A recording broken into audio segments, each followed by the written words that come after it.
Welcome back, Frazier Gators. It's Miss Winger. I am out here in your garden and I am amazed at how much stuff has grown over the long holiday.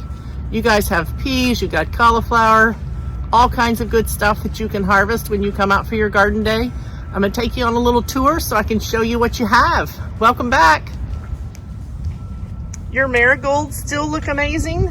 You guys have some of the petals that Miss Baker talked about in her video that you can use to dye or color on your paper. The color in those petals will come off on your paper. You guys have 4, I believe, cauliflower. This one right here is not ready yet. It's one of those unique purple cauliflowers. It's way down in there, but it's still very small. But over here, you look way down in there, there's a white cauliflower. And then the one next to that is a white cauliflower. I would say that this second one on the right, you could probably go ahead and harvest. If you'll bring out a pair of scissors, you can cut some of the leaves back and you can harvest that cauliflower there. I would probably save this one for a little while longer. Your cabbage is looking very nice. Check out the size of those leaves, boys and girls. Amazing. Especially this back one right here. This leaf is enormous. Look at the nice purple veins there in the leaves. Your cabbage head is way down here in the middle. All these big leaves are protecting it from pests. You have a really large head of lettuce right here. When you pick lettuce, you can pick leaves at a time. If you'll leave the roots in the ground and just pick leaves at a time, it will continue to grow. Then right behind that, do you see those little white flowers? Those white flowers are producing peas. Look at all the peas that you guys have. These look to me to be like snow peas. They're kind of flat. You can almost see through them. You can see each little pea in the middle. Let's see what I get when I open this up. I can do it with one hand. Hang on just a second. So on the inside, it looks like this. You see that? There's peas developing on the inside of that pod. That's pretty cool. Okay, down here you have another cauliflower. I would say that you could harvest this one. Those two over there are not quite ready either. You see this big leafy vegetable right here? Check out what's underneath. Look at this. Ta-da! That is a really large turnip. They're called purple top turnips. Can you guess why? So you've got a couple of purple top turnips that are definitely ready. There's another one. I would say you have probably 3 that you could harvest here. Okay, you've got some chard, which is right there. You could harvest a few leaves of that. It's a lot like lettuce. If you leave the roots in the ground, it will continue to grow. Your carrots are coming along nicely. Could be that you could pick maybe 2 of those during the day.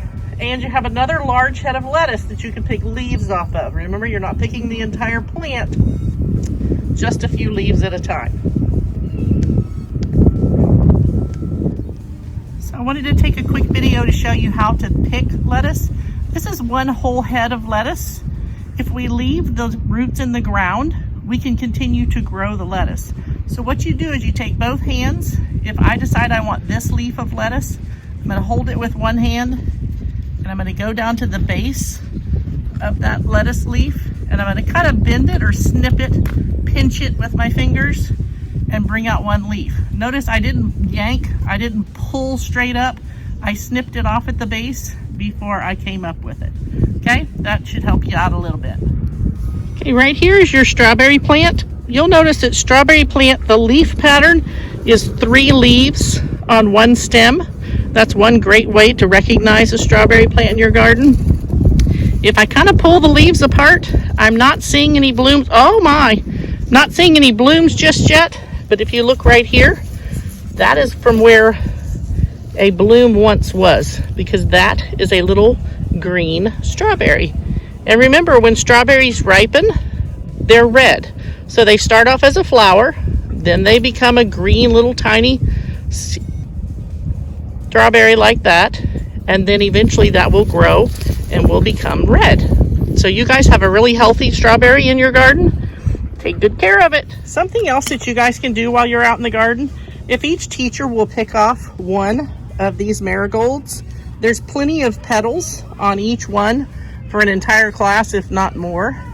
If you look at the marigold, you can take off one of the little petals. And I don't have a piece of paper with me, but I do have this stick. If you rub it on there gently, you'll be able to see the color come off onto the stick or onto your paper. You see it coming out? So that's the dye in the petal itself that's coming out onto your paper or onto that stick. So think about it, if you had a beet that's purple, you could get purple dye. If you had the orange, you can get orange. If you have strawberries, you could get red dye. So all different kinds of things that you can use for art in your garden, not just for things to eat, but you can do things that are pretty too. Okay, just to review what you're gonna harvest. You're gonna harvest the second cauliflower that's here. You're gonna harvest leaves from this lettuce, the peas that are plump, some of this cauliflower head. You're gonna harvest almost all of your turnips. I think just one is not quite ready. Some leaves from your chard, a couple of carrots, and some leaves from this lettuce head. You guys have an amazing time out in your garden. Enjoy what you've grown. I'm proud of you. Have an awesome time.